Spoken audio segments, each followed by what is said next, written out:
Assalamualaikum warahmatullahi wabarakatuh. Kami dari kelompok NISC yang beranggotakan saya, Nuraya Oktarina, NPM 1917-05-1039. Saya Salsabila Purwotanjun, NPM 1917-05-1048. Saya Fani Rizky Sofiana dengan nomor NPM 1917-05-1050. Saya Revita Stirningsih dengan NPM 1917-05-1058.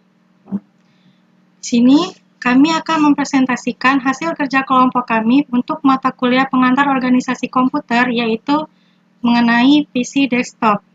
Untuk pembahasan yang pertama akan dibahas oleh Saudari Salsabila. Pada Salsabila, saya persilakan.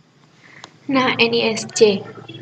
Di sini NISC adalah arsitektur komputasi dan teknologi compiler untuk merancang prosesor kostum dan akselerasi perangkat keras yang sangat efisien dengan kemungkinan compiler memiliki kontrol sumber daya perangkat keras tingkat rendah.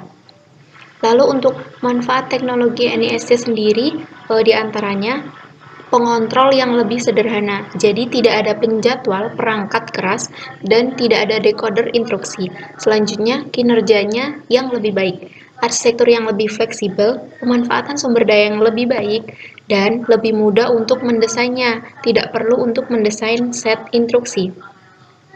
Selanjutnya untuk sejarah dari NISC sendiri. Jadi di masa lalu, teknologi desain mikroprosesor berkembang dari CISC ke RISC. Untuk mempermudah pemrograman, arsitektur komputer menciptakan instruksi kompleks. Sebagai compiler dan teknologi memori maju, arsitektur RISC ini diperkenalkan.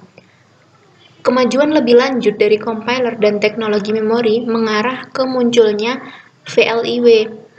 Lalu, NISC adalah penerus dari prosesor VLIW ini.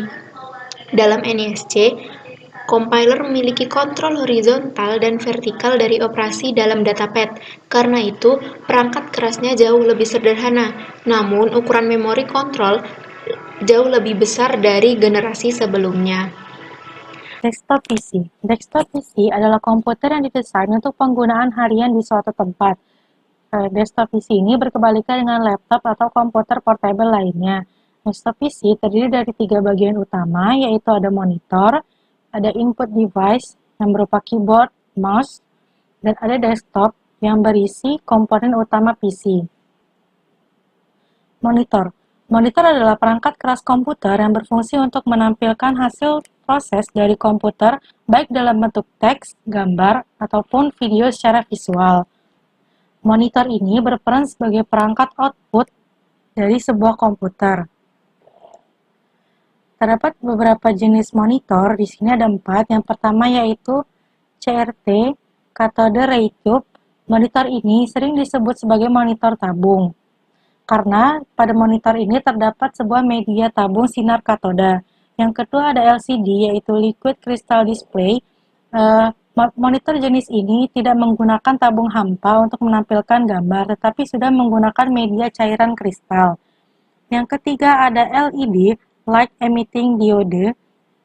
LED memiliki bentuk yang lebih slim alias ramping daripada monitor LCD. Monitor jenis ini juga memiliki kelebihan dalam hal konsumsi daya listrik yang lebih sedikit. Yang terakhir ada monitor plasma. Pada monitor ini terdapat gas neon yang dialiri listrik yang akan menciptakan piksel. Baiklah, selanjutnya akan dibahas oleh Fani. Pada Fani, saya persilakan.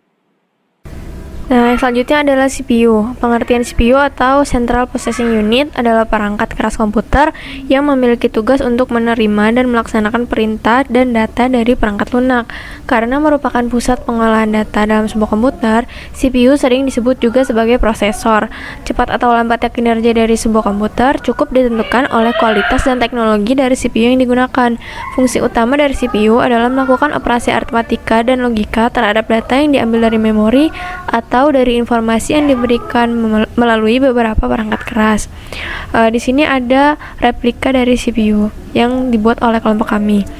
Selanjutnya, CPU memiliki beberapa komponen. Di antaranya adalah unit kontrol atau CU, control unit, merupakan bagian dari prosesor yang mengatur jalannya program. Komponen ini terdapat dalam semua CPU. Dan komponen yang kedua adalah register. Register merupakan alat penyimpanan yang berukuran relatif kecil, namun memiliki kecepatan akses cukup tinggi dengan fungsi untuk menyimpan data atau instruksi yang sedang diproses. Komponen ketiga adalah ALU atau Arithmetic and Logic Unit, merupakan bagian dari CPU yang memiliki tugas untuk melakukan operasi aritmatika dan logika berdasarkan instruksi yang ditentukan. Bahasan selanjutnya akan dibahas oleh saudari Revita. Yang selanjutnya ada mouse. Mouse komputer merupakan perangkat keras yang termasuk dalam golongan perangkat input atau masukan. Fungsinya yaitu mengatur pergerakan kursor secara cepat. Selain itu juga untuk memberikan suatu perintah dengan hanya menekan tombol pada mouse komputer. Di dalam perangkat mouse ini terdapat sebuah bola kecil yang akan menangkap pergerakan mouse dan mentransfer sinyal listrik ke perangkat pemroses atau CPU. Dengan demikian, mouse komputer dapat secara cepat melakukan kinerjanya sebagai perangkat masukan. Fungsinya untuk menjalankan suatu program, untuk memilih objek, melakukan drag dan drop, melakukan operasi scroll. Fungsi mouse lainnya yaitu ketika mouse digunakan untuk tingkat-tingkat lebih lanjut seperti untuk mendesain sebuah gambar dan program-program tertentu. Yang selanjutnya adalah keyboard, adalah bagian dari perangkat keras komputer yang digunakan untuk memasukkan teks, karakter, dan perintah lainnya ke dalam komputer atau perangkat serupa. Keyboard biasanya berisi tombol untuk huruf, angka, dan karakter khusus, serta tombol untuk fungsi tertentu. Keyboard dihubungkan ke sistem komputer menggunakan kabel atau koneksi nirkabel. Sekian, terima kasih. Demikian presentasi dari kelompok kami. Kami akhiri. Wassalamualaikum warahmatullahi wabarakatuh.